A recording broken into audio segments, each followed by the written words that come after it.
Halo guys, kembali lagi dengan saya Samuel di Sense Channel. Saat ini saya akan membahas tentang kedudukan wanita menurut pandangan iman Kristen. Kalau kita berbicara menurut pandangan iman Kristen, berarti kita akan menggunakan Alkitab sebagai acuan, pedoman, ataupun tolak ukur yang mutlak sebagai kebenaran untuk melihat kebenaran yang lainnya. Dan latar belakang dari pembahasan ini tentu kita selalu melihat bahwa wanita itu sering ditempatkan pada posisi yang kedua atau nomor dua, atau posisinya lebih rendah daripada laki-laki di segala bidang kehidupan atau segala aspek kehidupan. Nah, untuk itu kita akan membahas bahwa bagaimana iman Kristen melihat hal tersebut. Benarkah bahwa Alkitab mendukung posisi perempuan ada pada nomor dua atau lebih rendah daripada laki-laki? Ayat dasarnya yang kita akan perhatikan bersama yaitu dari Kejadian pasal 1 ayat yang ke-27.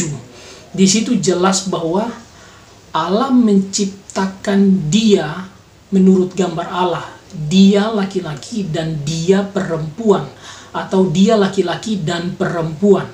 Jadi di sini penulis menggunakan kata dia yang mengindikasikan bahwa dia itu adalah orang, kata ganti orang ketiga, tunggal, bukan jamak. Sehingga kita akan melihat bahwa laki-laki maupun perempuan itu satu adanya atau sama saja.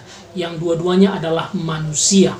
Yang membuat berbeda adalah hanya jenis kelaminnya saja. Yang satu manusia adalah laki-laki, yang satu manusia adalah perempuan. Tetapi dua-duanya memiliki kodrat yang sama, yaitu sebagai manusia di hadapan Allah. Jadi lewat kebenaran dalam Kejadian pasal 1 ayat 27 ini membuat kita mengerti bahwa Allah menciptakan dia laki-laki dan perempuan, bukan menciptakan laki-laki berbeda dengan perempuan. Tidak, tapi sama-sama diciptakan sama, yaitu sebagai manusia.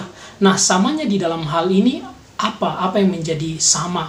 Sama ini adalah mereka menerima firman Allah, menerima hukum-hukum Allah, dan menjalankannya, bertanggung jawab kepada Allah untuk pribadi mereka masing-masing, dan kemudian bertanggung jawab juga untuk ciptaan-ciptaan lainnya yang Allah berikan kepada mereka untuk mereka urus seperti itu.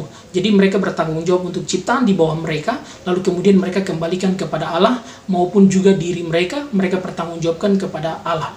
Tanggung jawab yang Allah berikan kepada laki-laki maupun perempuan, kedua-duanya sama di hadapan Allah. Tidak ada yang membeda-bedakan satu dengan yang lainnya. Termasuk di dalamnya adalah hukuman yang Allah berikan kepada laki-laki maupun perempuan, itu sama hukumannya. Ketika di mana Allah murka menjatuhi hukuman kepada manusia yang tidak bertanggung jawab, itu sama menerima hukuman daripada Allah, dan hukumannya sama, tidak dibedakan. Oleh sebab itu jelas bahwa hanya jenis kelaminnya saja yang membedakan bahwa perempuan dan laki-laki. Kenapa sampai dia dinamakan perempuan? Karena dia diambil daripada laki-laki. Nah, lalu kita akan melihat bahwa betulkah bahwa perempuan dan laki-laki itu tidak ada bedanya? Ya, betul, itu tentu betul. Karena setiap pekerjaan atau peran yang dilakukan oleh perempuan, itu semua bisa dilakukan juga oleh laki-laki. Sebaliknya, peran yang laki-laki lakukan, itu juga bisa dilakukan oleh perempuan.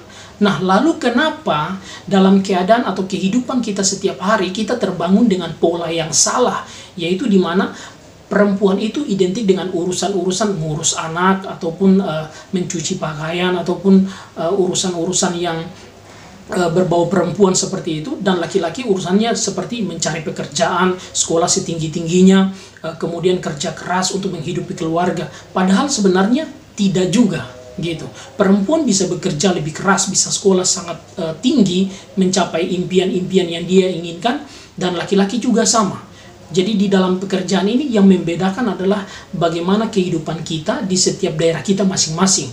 Itu terbangun karena adat atau kultur kita yang sudah kita bangun dari nenek moyang kita. Sehingga kita melihat bahwa perempuan itu terkadang dipandang sebelah mata, atau dipandang memiliki posisi nomor dua di dalam bersosialisasi, lalu kemudian juga mendapatkan tempat yang paling rendah gitu. Tetapi ada juga yang memang sudah memiliki perubahan-perubahan di dalam kultur mereka, sehingga kemudian mereka menyamaratakan antara kedudukan laki-laki dan kedudukan perempuan.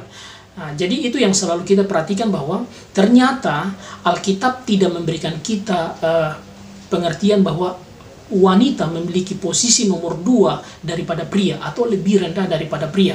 Justru Alkitab menyatakan bahwa laki-laki maupun perempuan itu sama, keduanya adalah manusia yang bertanggung jawab di hadapan Allah dan juga bertanggung jawab kepada seluruh ciptaan yang Allah berikan kepada manusia untuk mengelolanya. Seperti itu, dan mengembalikan itu semua kepada Allah sebagai bentuk tanggung jawab manusia di hadapan Allah. Nah, jadi kita akan melihat bahwa kalau kita menggunakan adat istiadat dari setiap daerah satu dengan daerah yang lain, maka kita akan bertabrakan seperti itu. Kalau kita menggunakan adat istiadat, maka dari satu daerah kita akan melihat bahwa mungkin posisi laki-laki dan perempuan sama, tetapi di daerah lain posisi perempuan lebih rendah daripada laki-laki. Ada juga di daerah yang lain laki-laki jauh lebih rendah daripada perempuan. Nah, itu kenapa? Yaitu karena kultur saja. Itu bagaimana manusia menyikapi kehidupan, lalu membangun pola hidup di satu daerah, sehingga terbangun cara hidup yang demikian. Maka kita kalau melihat kepada Alkitab akan menemukan jawaban bahwa kedudukan wanita itu sama saja dengan kedudukan laki-laki. Nah, kalau kita melihat kepada pengalaman kehidupan seseorang, terkadang orang masing-masing menggambarkan wanita itu berbeda-beda berdasarkan pengalamannya. Ada yang menggambarkan bahwa perempuan itu adalah anak kecil yang bertubuh besar, artinya perempuan itu adalah manusia yang tidak dewasa sebenarnya. Ada yang menggambarkan bahwa perempuan adalah manusia yang lemah, menggambarkan bahwa perempuan adalah surga dunia, menggambarkan adalah perempuan adalah makhluk yang kurang beres atau brengsek bagi mereka. Itu karena apa? Itu karena pengalaman pribadi mereka dengan perempuan-perempuan tersebut. Lah tentu kalau kita mengambil contoh seperti ini, maka akan menjadi tabrakan juga ketika perempuan menggunakan contoh-contoh itu kepada laki-laki.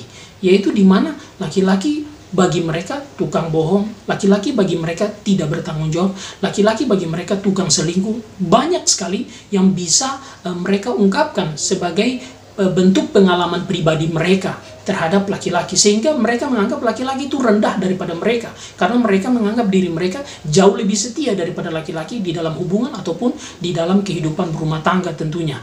Nah, ini yang mau kita lihat bahwa kalau kita membuat satu acuan atau patokan dari adat istiadat maupun dari kehidupan pengalaman pribadi masing-masing, ini tidak selalu menemukan titik temu atau tidak bisa dijadikan sebagai acuan kebenaran.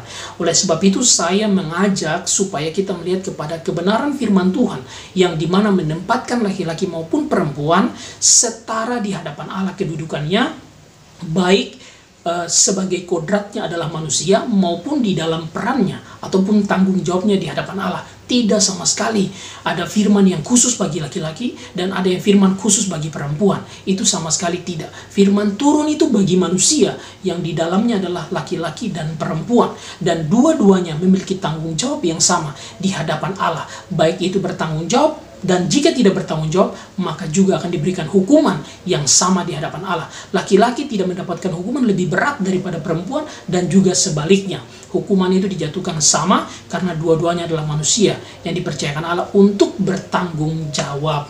Nah, jika kita sudah mengerti tentang hal ini, maka kita harus mengaplikasikannya dalam kehidupan kita, yaitu bagaimana kita bisa merubah pola hidup yang sebelumnya dibangun menempatkan wanita pada posisi kedua, bahkan lebih rendah itu, kemudian kita rubah dengan cara hidup yang kita bisa memandang wanita seperti kita memandang diri kita sendiri, yaitu bahwa kita memiliki kedudukan yang sama di mata Allah, atau kita memiliki posisi yang sama di mata Allah.